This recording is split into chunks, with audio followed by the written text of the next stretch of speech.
বৈদ্যুতিক short circuit থেকেই আগুন লাগে শাহজালালের কার্গো ভিলেজে। কয়েকবার সতর্ক করলেও আমলে নেয়নি বিবেচক। এভিয়েশন খাতে নেতিবাচক প্রভাব। অবকাঠামো উন্নয়নের সুফল মিলছে না মোংলা বন্দরে। বছর ব্যবধানে আরও কমেছে জাহাজ আগমন ও রাজস্ব আদায়। গতি হারাচ্ছে আমদানি রফতানি কার্যক্রম। জামালপুরে পাটের বাম্পার ফলন, প্রতিবন বিক্রি হচ্ছে ৩৫০০ থেকে ৪০০০ টাকা। লাভবান হচ্ছে কৃষক। লোকসানের মুখে মৌলভীবাজারের আউশ চাষিরা। মুদ্রা ও বন্ড বাজারে অস্থিরতায় বিনিয়োগ টানছে মূল্যবান ধাতু। বিশ্ববাজারে এক সপ্তাহে স্বর্ণের দাম বেড়েছে ৫% বেশি। টানা ঊর্ধ্বমুখী রূপা ও প্লাটিনামের দাম। এবং সেপ্টেম্বর থেকে কুয়েতে বন্ধ হচ্ছে ভিজিট ভিসার বিশেষ সুবিধা। প্রচলিত আইনে মেনে নিতে হবে ভিসা ও আবাসন সেবা। প্রবাসীদের সচেতন থাকার পরামর্শ।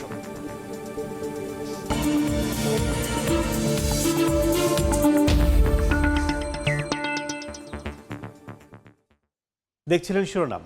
আমন্ত্রণ জানাচ্ছি দেশ ও দেশের বাইরের অর্থ বাণিজ্যের নানা খবর নিয়ে আমাদের নিয়মিত আয়োজন এ সময় বাণিজ্যে। আপনাদের সঙ্গে আছি আমি কাজল আব্দুল্লাহ। শুরুতে অন্য প্রসঙ্গ। আজ প্রথম বঙ্গভবনে অফিস করবেন রাষ্ট্রপতি মির্জা ফখরুল ইসলাম আলমগীর। এই মুহূর্তে বঙ্গভবনের সামনে আছেন রিপোর্টার স্বপন আহমেদ, যুক্ত হচ্ছে তার সঙ্গে।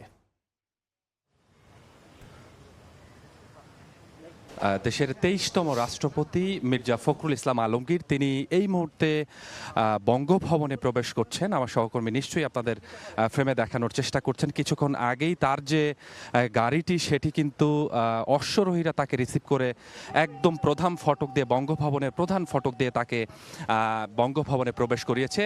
এবং এই মুহূর্তে তার যে গাড়ির বহরটি রয়েছে সেই গাড়ির বহরটি কিন্তু ধীরে ধীরে প্রধান ফটক দিয়ে বঙ্গভবনের ভেতরে প্রবেশ করছেন। ঠিক কিছুক্ষণ আগেই আসলে তিনি এই বঙ্গভবনে প্রবেশ করেন এবং 10:50 মিন্টু রোদের বাসা থেকে তিনি বের হওয়ার পরে রাস্তায় যতটুকু সময় আসলে তার লেগেছে তার পরপরই আসলে এখানে তিনি প্রবেশ করেন। এবং এর কিছুক্ষণ আগেই তার যে পরিবারের অন্যান্য সদস্যরা রয়েছেন তারাও কিন্তু এই বঙ্গভবনে প্রবেশ করেছেন। এবং এরপর যে আনুষ্ঠানিকতা সেটি কিন্তু বঙ্গভবনের ভেতরেই হবে বলে আমরা নিশ্চিত হতে পেরেছি। এবং আইনশৃঙ্খলা বাহিনী বা অন্যান্য সংস্থার যে সকল সদস্যরা রয়েছে তারা আসলে নিশ্চয়ই দেখতে পাচ্ছেন যে গেটের বাইরে তারা অবস্থান করছেন। এবং ভেতরে কিন্তু প্রেসিডেন্ট গার্ড রেজিমেন্টের পক্ষ থেকে তাকে গার্ড অব অনার দেওয়া হবে। এই গার্ড অব অনার দেওয়ার সময় আসলে যেহেতু আমরা মিডিয়ার যারা রয়েছে তারা বাইরে অপেক্ষমান অবস্থান রয়েছে এবং এই যে গার্ড অব অনার দেওয়া হবে এই বিষয়টা আমরা হয়তো আপনাদের দেখাতে পারবো না, তবে এর পরবর্তী যে বিষয়গুলো কার্যক্রমগুলো রয়েছে সেগুলো সম্পর্কে আপনাদের একটু ধারণা দিতে পারি। দর্শক, আপনারা নিশ্চয়ই জানেন যে রাষ্ট্রপতি মনোনীত হওয়ার পরে 20 তারিখে অর্থাৎ শুক্রবার কিন্তু একটি নির্বাচন হয় এবং সেই নির্বাচনে ব্যাপক ভোটে কিন্তু রাষ্ট্রপতি নির্বাচনে জয়লাভ করেন দলের দীর্ঘদিন বিএনপির মহাসচিব হিসেবে দায়িত্ব পালন করা মির্জা ফখরুল ইসলাম আলমগীর। এবং তার পরবর্তী সময়ে 21 তারিখ ঠিক সন্ধ্যা 7:30টার সময় এই বঙ্গভবনেই কিন্তু ভারপ্রাপ্ত স্পিকার তিনি কিন্তু তার শপথ পাঠ করেন এবং শপথ নেওয়ার পরবর্তী সময়ে তিনি বেশ কার্যক্রম অংশ নিয়েছেন। অর্থাৎ যে রেওয়াজ থাকে বাংলাদেশের, যে কেউ আসলে এই বড় সর্বোচ্চ রাষ্ট্রের এই বড় পদবিতে যখন তিনি বসেন তার পরপরই কিন্তু জাতির শ্রেষ্ঠ সন্তানদের, অর্থাৎ 1971 সালে যারা মুক্তিযুদ্ধে শহীদ হয়েছিলেন তাদের স্মরণ করতে সাভারের স্মৃতিসৌধে তারা গিয়ে পৌঁছান এবং সেখানে তাদের প্রতি শ্রদ্ধা নিবেদন করে এবং সেটি রাষ্ট্রপতি, দেশের 23তম রাষ্ট্রপতি মির্জা ফখরুল ইসলাম তিনি কিন্তু করেছেন। অর্থাৎ গতকাল সকালবেলা তিনি সাভারে গিয়ে জাতির শ্রেষ্ঠ সন্তানদের স্মরণ করেছেন এবং আজকে আনুষ্ঠানিকভাবে তিনি বঙ্গভবনে প্রবেশ করলেন এবং এই প্রবেশ করার মধ্য দিয়ে দেশের 23তম রাষ্ট্রপতি, যিনি তার প্রথম দিনের যে কার্যক্রম সেটি তিনি অংশগ্রহণ করবেন। দর্শক, নিশ্চয়ই আমার সহকর্মী আপনাদের ফ্রেমে দেখানোর চেষ্টা করছে যে ইতিমধ্যেই ঠিক 11টা 1 মিনিটে দেশের 23তম রাষ্ট্রপতি মির্জা ফখরুল ইসলাম আলমগীর তিনি বঙ্গভবনের যে প্রধান গেটটি রয়েছে, প্রধান ফটকটি রয়েছে, সেখানে তিনি সেই গেট দিয়ে তিনি ভেতরে প্রবেশ করেন এবং এই রাষ্ট্রপতি ভবনে ঢোকার আগ পর্যন্ত যে সড়কটি রয়েছে সেখানে অশ্বরোহীরা কিন্তু তাকে রিসিভ করে প্রধান ফটক দিয়ে তাকে ভেতরে প্রবেশ করেছেন এবং পরপর তার যে গাড়িবহরের অন্যান্য গাড়িগুলো ছিল সেগুলো ধীরে ধীরে প্রবেশ করে। এর পরবর্তীতে কার্যক্রম, যেটি কিছুক্ষণ আগেই বলছিলাম যে তাকে রাষ্ট্রপতির যে গার্ড রেজিমেন্ট থাকে তাদের পক্ষ থেকে একটি গার্ড অফ অনার দেওয়া হবে। গার্ড অফ অনারের পরেই হয়তো তার যে আনুষ্ঠানিক আজকের দিনের যে কর্মসূচি সেটি হয়তো শুরু হবে। এর আগে যেটি বলছিলাম যে তিনি ওকে ভিতরে এই মুহূর্তে রাষ্ট্রপতি তাকে গার্ড অফ অনার দেওয়া হচ্ছে, আমরা সেটি দেখানোর চেষ্টা করছি।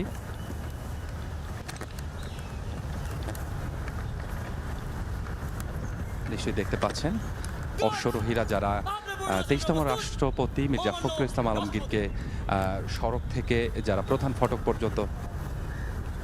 ফটক পর্যন্ত তারা তাকে রিসিভ করে নিয়ে এসেছেন।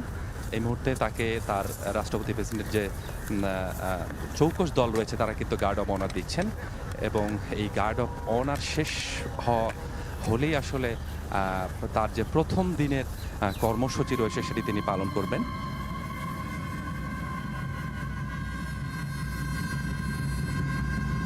এই মুহূর্তে তাকে গার্ড অফ অনার দিচ্ছেন রাষ্ট্রপতি রেসিডেন্সের যে চৌকস দল রয়েছে তারা,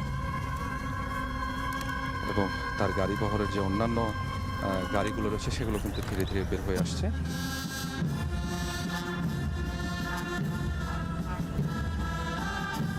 প্রেসিডেন্ট গার্ড রেজিমেন্টের যে চৌকস দল তারা এই মুহূর্তে দেশের 23তম রাষ্ট্রপতি Mirza Fakhrul Islam আলমগীরকে guard of honour দিচ্ছেন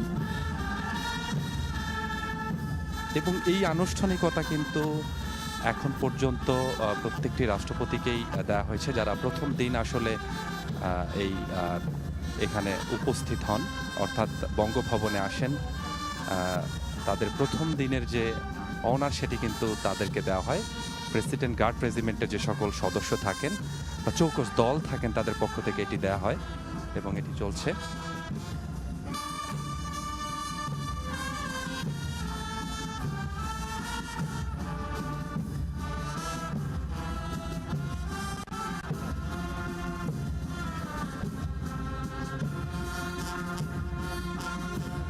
মির্জা ফখরুল ইসলাম আলমগীর সম্পর্কে যদি আসলে বলতে হয়, বিগত অনেক বছর আসলে তিনি বিএনপির যে সর্বোচ্চ নেতৃত্ব অর্থাৎ মহাসচিব পদে তিনি বহাল ছিলেন এবং শেষ পর্যন্ত সেই বিএনপি তাকে রাষ্ট্রের যে সর্বোচ্চ আসন সেখানে তাকে বসিয়েছেন, অর্থাৎ গত 20 তারিখে জাতীয় সংসদ ভবনের একটি রাষ্ট্রপতি নির্বাচন অনুষ্ঠিত হয়, যেটি 35 বছর পর এই নির্বাচনের মধ্য দিয়ে আসলে দেশের 23তম রাষ্ট্রপতি নির্বাচিত হন বিএনপির দীর্ঘদিনের যে মহাসচিব ছিলেন।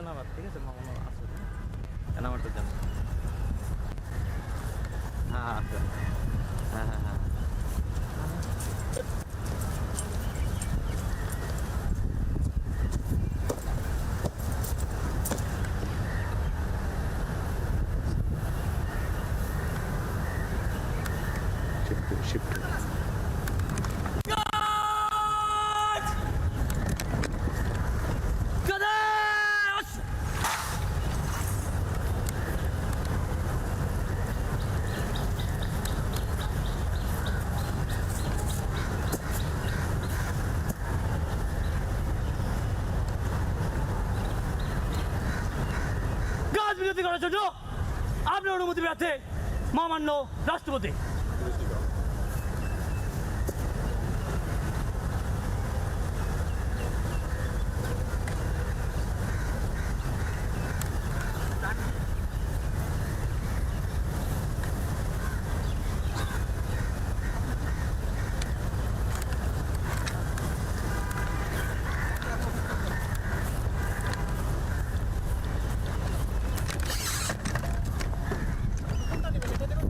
ওবায়দ ভাই এটা নিতেছেন। একটা মানে সব তো হসপস করছেন আপনি আজকে।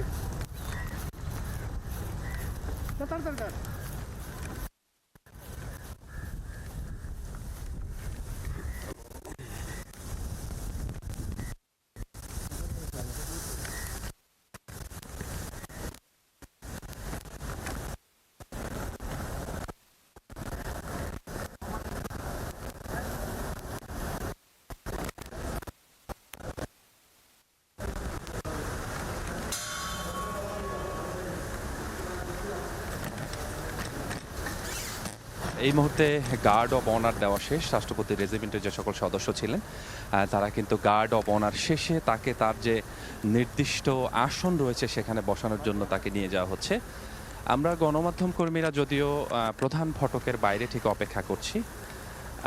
কিছুক্ষণ আগে 11:01 তিনি বঙ্গভবনের যে প্রধান গেট রয়েছে সেখান থেকে তিনি তার যে গাড়ি বহরটি রয়েছে, তার যে সিকিউরিটি রয়েছে তারা তাদেরকে প্রবেশ করেন এবং এর আগে তিনি তার মিন্টু রোডের যে সরকারি বাসভবনটি ছিল সেখান থেকে তিনি রওনা হন এবং আজকের এই প্রথম দিনের কর্মসূচি আসলে পরবর্তী সময় তার কী কী আরও রয়েছে এ বিষয়ে যদিও জানাতে না পারলেও এর আগে আসলে তিনি রাষ্ট্রপতি নির্বাচন, শপথ গ্রহণ এবং তার পরপর তিনি যে বেশ কয়েকটি কর্মসূচিতে অংশ নিয়েছেন, অর্থাৎ যেটি বলছিলাম যে এর আগে তিনি সাভারে জাতীয় স্মৃতিসৌধে গিয়েছিলেন, তাদের দেশের শ্রেষ্ঠ সন্তানদের তিনি স্মরণে তাদেরকে শ্রদ্ধা জানিয়েছেন এবং গতকালকে তিনি আসলে বাসাতে ছিলেন এবং আজকে সকাল 11টায় তিনি আসলে ভেতরে প্রবেশ করেন এবং অশ্বারোহীরা যারা রয়েছেন সামনে তারা তাদেরকে রিসিভ করেন এবং তাদের প্রধান ফটকে প্রবেশ করানো হয়। তার পরপর রাষ্ট্রপতি গার্ড রেজিমেন্টের যে সকল সদস্য রয়েছেন বা চৌকস দল রয়েছেন তারা কিন্তু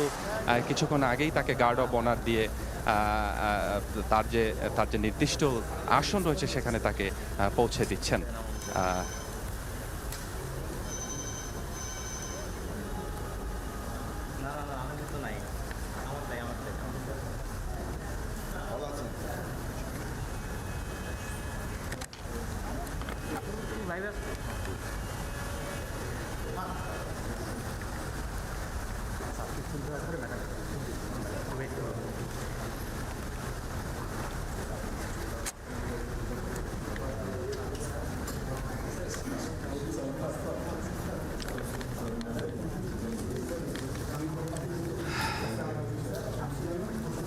যেটি বলছিলাম যে দেশের 23তম রাষ্ট্রপতি মির্জা ফখরুল ইসলাম আলমগীরের যে বর্ণাঢ্য রাজনৈতিক ক্যারিয়ার, তার আসলে ত্যাগ,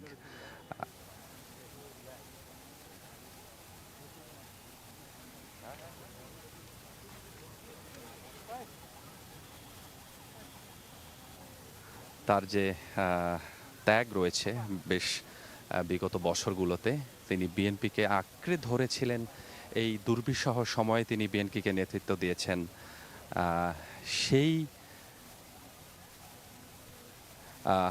এই মুহূর্তে দেশের 23তম রাষ্ট্রপতি মির্জা ফখরুল ইসলাম আলমগীর তিনি কিন্তু তার যা এখানে অর্থাৎ বঙ্গভবনে যে সকল সহকর্মী রয়েছেন, কর্মকর্তা রয়েছেন তাদের সাথে তিনি কুশল বিনিময় করছেন এবং কুশল বিনিময়ের মধ্য দিয়ে আসলে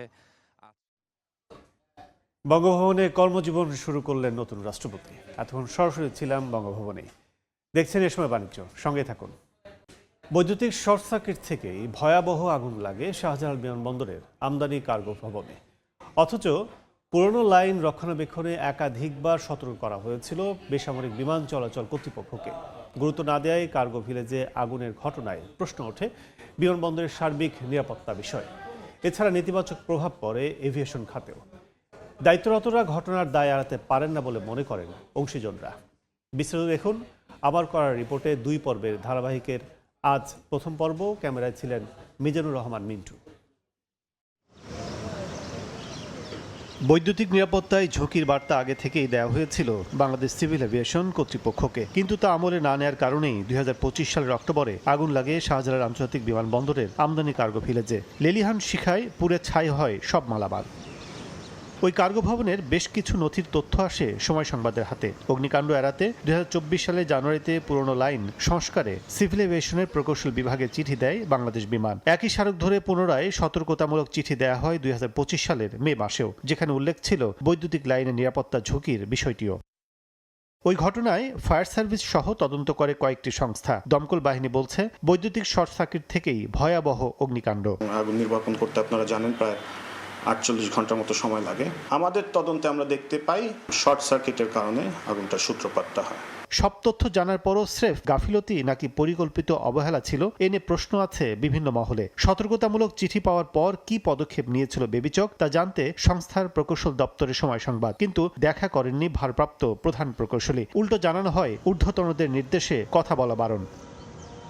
বিষয়টি নিয়ে একাধিকবার দপ্তরে গিয়েও দেখা করা সম্ভব হয়নি সংস্থা প্রধানের সঙ্গে। তবে বেবিচকের নির্দেশনায় লিখিতভাবে প্রশ্ন দেওয়ার পর একজন প্রকৌশলীকে দায়িত্ব দেওয়া হলেও এ বিষয়ে কোনো উত্তর দেননি তিনি। যদিও বেবিচক মেম্বার অফিসের প্রশ্ন ছিল এতদিন পর কেন ফলো আপ। হঠাৎ আর্গোটা নিয়ে আপনারা হঠাৎ নিউজ করছেন কেন? একটা আপডেট ফলো আপ তো ওটার আগের তাহলে একটা হচ্ছে ইনকোয়ারি ফলো আপ, আর একটা হচ্ছে হোয়াট ইজ নেক্সট, এখন কি হচ্ছে সেটা হচ্ছে ফলো আপ। স্বীকার করুক বা না করুক, অংশীজনরা মনে করেন সিভিল এভিয়েশন কর্তৃপক্ষ ঘটনার দায় এড়াতে পারে না। যখন এই অগ্নিকাণ্ডের ঘটনা ঘটলো তখন এটা কে কার ঘাড়ে দোষ চাপাবে? বিমান বলে যে না আমরা দায়ী না, এটা সিভিল এভিয়েশন দায়ী। সিভিল এভিয়েশন বলে যে না আমরা দায়ী না, এটা বিমান দায়ী। যদিও এটা কিন্তু ওয়েল ডিফাইন্ড, ট্রান্সপারেন্সি নাই আর কি। দায়িত্ব জ্ঞানহীনতার একটা মানে জ্বলন্ত উদাহরণ এটা আর কি। আন্তর্জাতিক বিমানবন্দরের কার্গো টার্মিনাল শুধু একটি পণ্য সংরক্ষণাগারই নয়, এটিকে জাতীয় বাণিজ্য ও বিমান নিরাপত্তার গুরুত্বপূর্ণ অংশ বলে মনে করেন বিশেষজ্ঞরা। ঝুঁকির বিষয়টি আগে থেকে জানার পরও কোনো ব্যবস্থা নেয়নি সিভিল এভিয়েশন। তবে আন্তর্জাতিক সিভিল এভিয়েশন কর্তৃপক্ষ আইক্যাওয়ের নির্দেশনা অনুযায়ী প্রতি বছর দেশের বিমানবন্দরগুলোতে অগ্নি নির্বাপনের যে ঝুঁকি তা খতিয়ে দেখে সিভিল এভিয়েশন। সেক্ষেত্রে প্রশ্ন হলো, শুধু কি উড়োজাহাজ আর টার্মিনালের নিরাপত্তা নিশ্চিতই করবে, নাকি পুরো এয়ারপোর্ট চত্বরের অগ্নি নির্বাপনের যে ঝুঁকি তা খতিয়ে দেখার দায়িত্ব সংস্থাটির? সে প্রশ্নের উত্তর খতিয়ে দেখার দায়িত্ব দিচ্ছি সরকারকেই। শাহজালাল বিমানবন্দর থেকে কাজল আব্দুল্লাহ, সময় সংবাদ, ঢাকা। দর্শক, এ বিষয়ে আলোচনার জন্য আমাদের সঙ্গে যুক্ত হয়েছেন ইউনাইটেড কলেজ অব এভিয়েশনের উপদেষ্টা অবসরপ্রাপ্ত wing commander ATM Nazrul Islam. এ সময় বাণিজ্য আপনাকে স্বাগত জানাচ্ছি। ধন্যবাদ। আমরা প্রতিবেদনটি দেখলাম, সেক্ষেত্রে দীর্ঘ 10 মাস পেরিয়ে গেছে কার্গো ভিলেজে যে আগুনের ঘটনা। এই ঘটনা দায় চাপানো বিভিন্নভাবে দোষী একে অপরের সাথে হয়েছে, কিন্তু সবশেষ আমাদের হাতে যে পত্রটি আসে সেটি হচ্ছে যে 2 দফা 2 বছরে সিভিল এভিয়েশন জানানো হয়েছিল যে মেইনটেনেন্স রক্ষণাবেক্ষণ যেটি হোক এটি করা হোক। তো এই বিষয়গুলো আসলে কিভাবে দেখছেন, যে সার্বিকভাবে এয়ারপোর্টের যে নিরাপত্তা সেটি বেবিচক কতটা দেখভাল করছে? আসলে এটা খুবই দুঃখজনক যে চিঠিগুলোর স্যাম্পল দেখালেন, এগুলো তো সম্ভবত আগুন লাগার আগে ঘটনা। তো এখন যেটা হয়েছে আমাকে যেটা মনে হচ্ছে, প্রথমত তো হজরত শাহজালাল আন্তর্জাতিক বিমানবন্দর আমাদের এভিয়েশনের গেটওয়ে, এইটা সুরক্ষা করার দায়িত্ব আমাদের। এখানে যেটা আমি দেখছি যে চিঠিগুলো আগে দেওয়া হয়েছে, আর আগুনটা লেগেছিল হয়তো আপনার নর্দার্ন এন্ডে একটা এক্সটেন্ডেড কার্গো শেডে, ওখান থেকে আগুনটা এসছে। তো এখানে বিমান যে একটা চিঠি দিয়েছে, বিমানের চিঠির উত্তরে সিএবি কী লিখেছিল এটা কিন্তু আমরা জানি না, এটা জানা দরকার ছিল।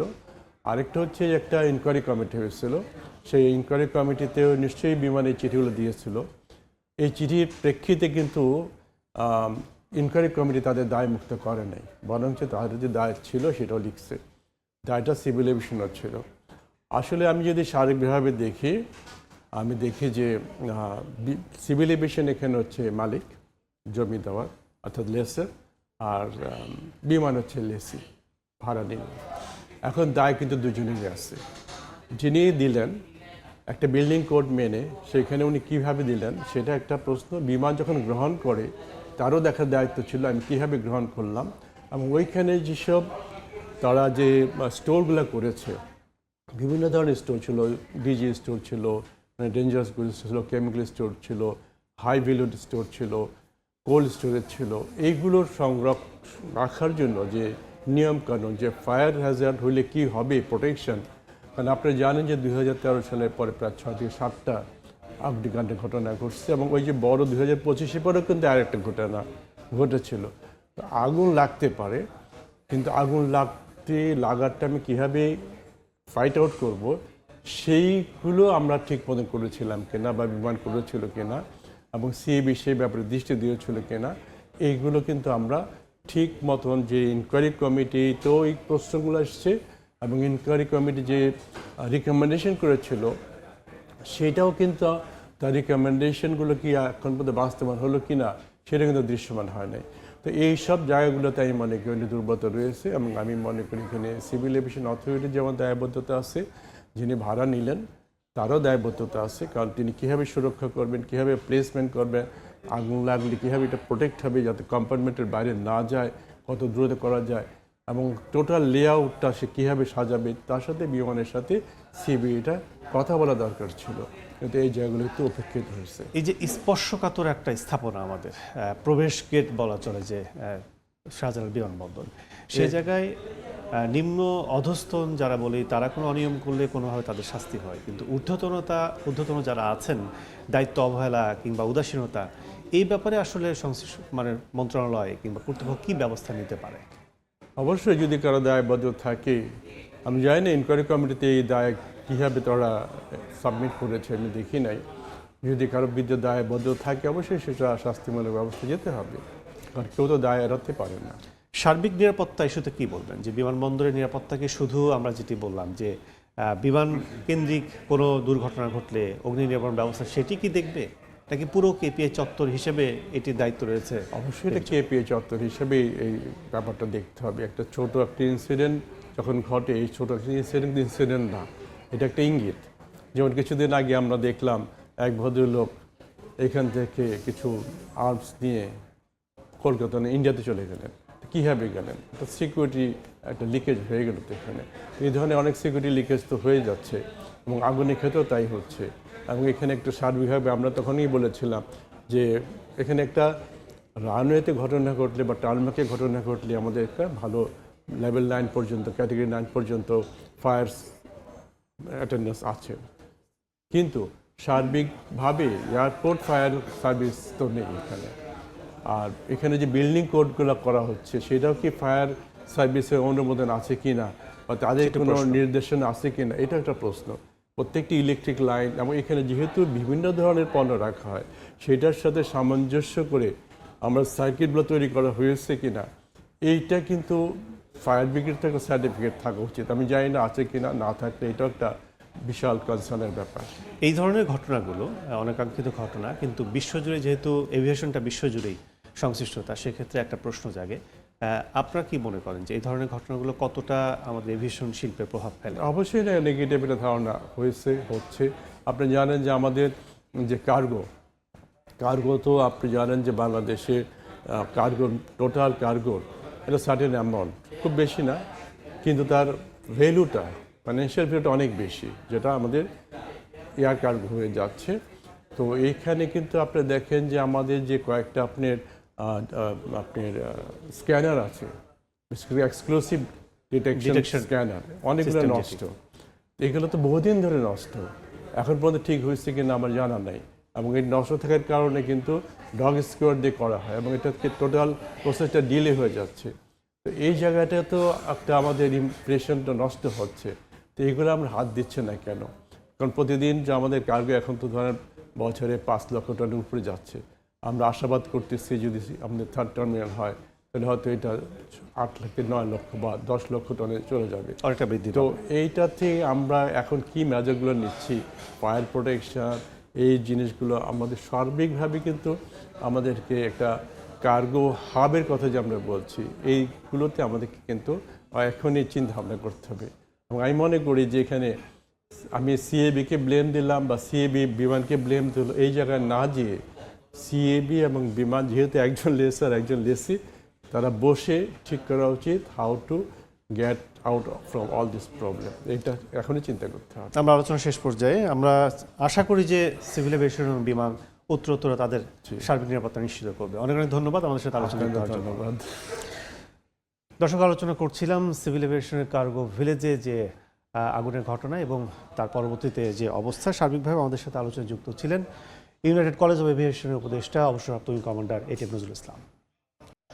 দেখছেন এ সময় বাণিজ্য।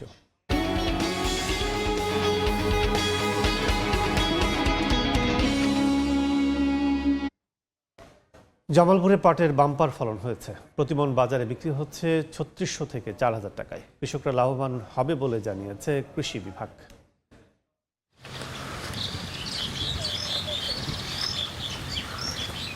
মেঘের ফাঁকে রোদের ঝিলিকে বাতাসে দুলছে পাটের সবুজ পাতা। মাঠে মাঠে পাট কাটতে ব্যস্ত কৃষক। কেউ কাটা পাটের বোঝা মাথায় নিয়ে নদী বা খালের পাড় দিয়ে যাচ্ছেন জাগ দেওয়ার জন্য, আবার কেউ জাগ দেয়া পাট থেকে সোনালী আঁশ ছাড়িয়ে নিচ্ছেন।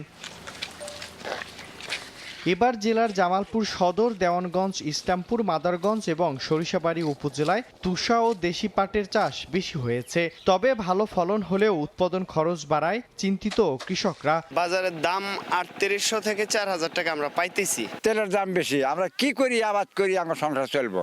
তবে পাট চাষে কৃষকদের নানা পরামর্শ দেওয়ার কথা জানায় কৃষি বিভাগ। পূর্ববর্তী সময়ের যে সমস্যাগুলো ছিল সেগুলো এই বছর হয়নি, তো পরবর্তীতে পাটের আবাদ আরো বৃদ্ধি পাবে। এবছর জেলায় ২৩,০১০ হেক্টর লক্ষ্যমাত্রার বিপরীতে ২৩,৫১৪ হেক্টর জমিতে পাটের চাষ হয়েছে। সময় সংবাদ, জামালপুর। বাংলাদেশে এক্সপালস 204V এবং এক্সপালস 204 প্রো বাজারে এনেছে মোটরসাইকেল ও স্কুটার নির্মাতা হিরো মোটোকর্প।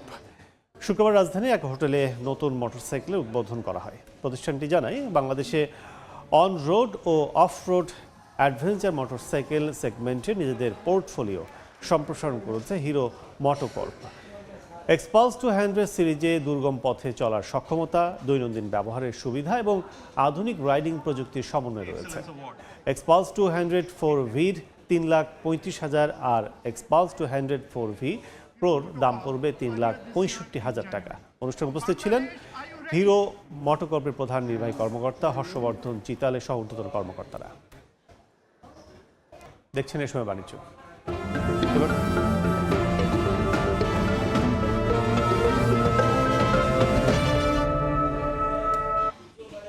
প্রাকৃতিক বিপর্যয়ের পরও মৌলভীবাজারে আউশ ধানের ভালো ফলন হয়েছে, তবে বাজারে দাম কম হয় চিন্তিত কৃষকরা।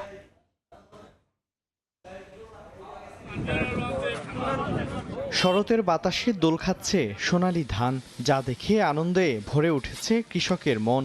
উৎসবমুখর পরিবেশে ধান কাটা ও মাড়াইয়ে ব্যস্ত তারা।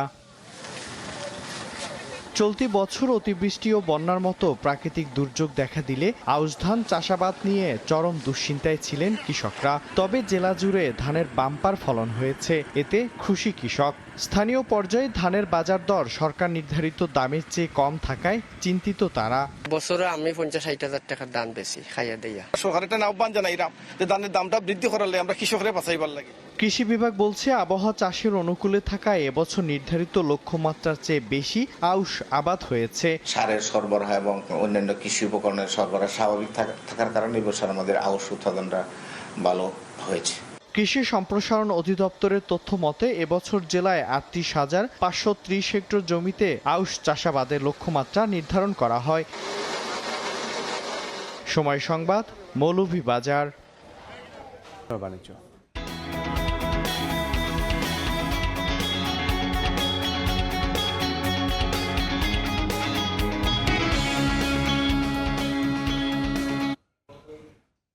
পর্যাপ্ত অবকাঠামো উন্নয়ন এবং ব্যবসায়ীদের নানামুখী সুযোগ সুবিধা থাকা সত্ত্বেও কাঙ্ক্ষিত লক্ষ্যে পৌঁছাতে পারছে না মংলা বন্দর। কমছে জাহাজ আগমন ও রাজস্ব আদায়। বিস্তারিত জানাতে মংলা বন্দরে আছেন সহকর্মী মাহমুদ হাসান, সরাসরি যাচ্ছি তার কাছে। মংলা বন্দরের সাথে পদ্মা সেতুর যোগাযোগ চালু হলেও মংলা বন্দর এবং ঢাকার সাথে কিন্তু যাতায়াত এবং মাত্র ১৯০ কিলোমিটার। মংলা বন্দর থেকে পণ্য নিয়ে ঢাকা, রাজধানী সহ বিভিন্ন শহরে যেতে হলে স্বল্প সময়ের মধ্যে এখান থেকে তবে চালু হলেও মংলা বন্দর তেমন ঘুরে দাঁড়াতে পারেনি। তার কারণ বিগত যেভাবে আমদানি রপ্তানি পণ্য, জাহাজ আগমন এবং রাজস্ব ঊর্ধ্বমুখী থাকলেও গত অর্থ বছরে নিম্নমুখী দেখা দিয়েছে। সেখানে জাহাজের সংখ্যা কমেছে, আমদানি পণ্যের সংখ্যাও কমেছে রাজস্ব সংখ্যা। কিন্তু এখানে মংলা বন্দরে পর্যাপ্ত অবকাঠামো করা হয়েছে এবং পর্যাপ্ত সুযোগ সুবিধা দেওয়া হয়েছে ব্যবসায়ীদের জন্য, কিন্তু তারপরেও ব্যবসায়ীদের কিন্তু মংলা বন্দরের দিকে মুখ ফিরিয়ে নিচ্ছে। তার কারণ হলো তারা প্রধান যে লক্ষ্য দাঁড়িয়েছে সেটা হলো কাস্টমসের বড় হয়রানি এখানে দেখা যাচ্ছে এবং ব্যবসায়ীরা যে অভিযোগ করেছে যে কাস্টমসের হয়রানির কারণে এবং এখানে যে কন্টেইনার শিপ অর্থাৎ রপ্তানি পণ্য যেগুলো এখান থেকে নিয়ে যাবে সেগুলো কিন্তু কন্টেইনারবাহী জাহাজের সংখ্যা কিন্তু কমবে, যার কারণে এখান থেকে যে রপ্তানি হচ্ছে না। তবে আমদানিকৃত পণ্য কিন্তু গত অর্থ বছরের কিন্তু চলতি গত অর্থ বছরে কিন্তু পণ্যগুলো বেশি এখান থেকে শেষ করেন। বর্তমান সরকারের প্রচেষ্টায় কিন্তু বেশ কয়েকটি উন্নয়নমূলক প্রকল্প গ্রহণ করা হয়েছে, পণ্যগুলো বেশি এখান থেকে খালাস হয়েছে। এছাড়াও বর্তমান সরকারের প্রচেষ্টায় কিন্তু বেশ কয়েকটি উন্নয়নমূলক প্রকল্প গ্রহণ করা হয়েছে, বন উন্নয়ন করা হয়েছে এবং এখানে যে কতগুলো রয়েছে তাগুলো উন্নয়নের ধারাবাহিকভাবে চলছে। তবে এই ছিল আমার কাছে মোংলা বন্দর থেকে আমদানি রপ্তানির সর্বশেষ। সরাসরি ছিলাম মোংলা বন্দরে। দেশের বাজারে শনিবার থেকে আনুষ্ঠানিকভাবে যাত্রা শুরু করেছে মেঘনা গ্রুপ অব ইন্ডাস্ট্রিজের অঙ্গ প্রতিষ্ঠান মেঘনা সিরামিক ইন্ডাস্ট্রিজ লিমিটেড MCIL এর ব্র্যান্ড ফ্রেশ স্যানিটারি ওয়্যার। নিখুঁত নির্মল ফ্রেশ ট্যাগলাইনে বাজারে আসা ফ্রেশ স্যানিটারি ওয়্যারের থাকছে অধিকতর হোয়াইটনেস, যা টেকসইভাবে উজ্জ্বলতা নিশ্চিত করে। নারায়ণগঞ্জে আশারিয়ার চরে MCIL এর কারখানায় MGI এর চেয়ারম্যান ও ব্যবস্থাপনা পরিচালক মোস্তফা কামাল ফ্রেশ স্যানিটারিওয়ারের পণ্যগুলোর আনুষ্ঠানিক উন্মোচন করেন। গ্রাহকের আস্থাকে সর্বোচ্চ গুরুত্ব দিয়ে এ খাতের একটি নির্ভরযোগ্য ব্র্যান্ড হিসেবে প্রতিষ্ঠিত করার আশা প্রকাশ করেন তিনি। অনুষ্ঠানে আরও ছিলেন MGI এর ভাইস চেয়ারম্যান বিউটি আক্তার, পরিচালক তাহমিনা মোস্তফা, তানজিবা মোস্তফা, তানভীর মোস্তফা সহ প্রতিষ্ঠানটির ঊর্ধ্বতন কর্মকর্তারা।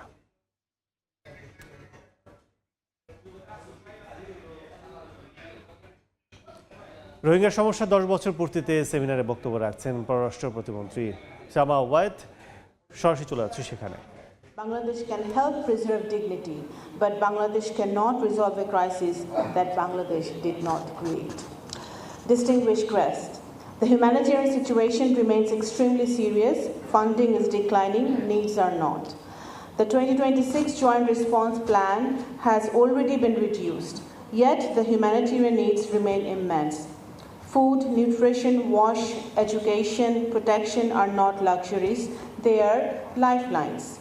Any major funding gap will have consequences for the Rohingyas, for the host communities, for camp stability, and ultimately for regional stability. We therefore urge our international partners, do not let humanitarian fatigue become humanitarian abandonment. The world has many crises, we understand that, but a protracted crisis does not become less urgent simply because it becomes less visible. দেখছেন Asia বাণিজ্য।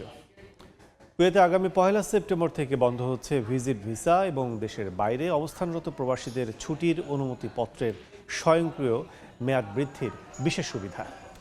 মধ্যপ্রাচ্যের অস্থিরতা আর বিমান চলাচলে অনিশ্চয়তার সময়ে কুয়েতের বাইরে থাকা অনেক প্রবাসী নির্ধারিত সময়ে ফিরতে পারেননি কর্মস্থলে। এমন পরিস্থিতিতে ভিসা ও আবাসন আইন লঙ্ঘনের ঝুঁকি কমাতে বিশেষ সুবিধা চালু করে কুয়েত সরকার। বিশেষ ব্যবস্থার আওতায় নির্দিষ্ট মেয়াদ শেষ হওয়ার পরও ভিজিট ভিসায় দেয়া হয় অতিরিক্ত সময়। তবে 1 সেপ্টেম্বর থেকে শেষ হচ্ছে এই বিশেষ সুবিধা।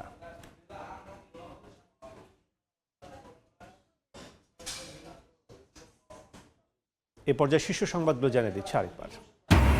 বৈদ্যুতিক শর্ট সার্কিট থেকে আগুন লাগে শাহজালালের কার্গো ভিলেজে। কয়েকবার সতর্ক করলেও আমলে নেয়নি বেবিচক। এভিয়েশন খাতে নেতিবাচক প্রভাব। অবকাঠামো উন্নয়নের সুফল মিলছে না মোংলা বন্দরে। বছর ব্যবধানে আরও কমেছে জাহাজ আগমন ও রাজস্ব আদায়, গতি হারাচ্ছে আমদানি রপ্তানি কার্যক্রম।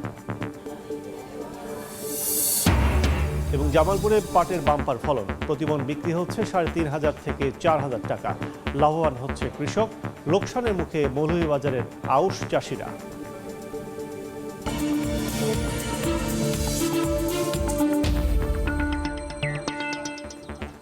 এই ছিল এ সময় বাণিজ্যে। এরপর দুপুর 12টার সময় সংবাদের সঙ্গে থাকবেন ইমদাদুল হক।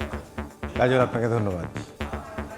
দুপুর 12টার সময় সংবাদ নিয়ে আসছি কিছুক্ষণ পর, সঙ্গে থাকুন সময়।